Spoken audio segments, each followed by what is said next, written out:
बिस्मिल्लाहिर्रहमानिर्रहीम। शहजाद हकीम हाजिर। Next MPA 222 Shujabad. मुझे आज एहतजाज रिकॉर्ड कराना है हाई कोर्ट के आगे, सुप्रीम कोर्ट के आगे, इलेक्शन कमीशन के आगे।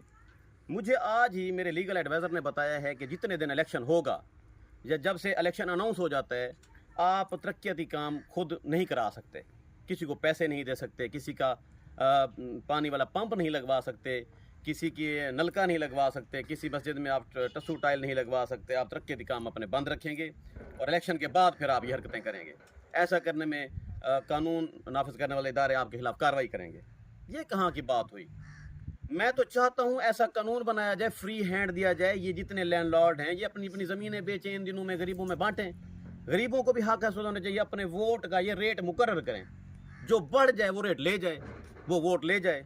जब इलेक्शन लड़ना ही अमीर लोगों ने है, रिवो रोको वाले ने जब इलेक्शन लड़ना है, प्राडो वाले ने लड़ना है, जब एक लैंडलॉर्ड जागीरदार ने लड़ना है, ये एक यहाँ की एक रीत रिवायत बन गई है पाकिस्तान की कि आम आदमी को इलेक्शन में घुसने नहीं देते, उसको रगड़ा लगा दिया जाता है, उसके खिलाफ FIR होती हैं, झूठी कार्रवाइयाँ होती हैं, उसको जलील किया जाता है।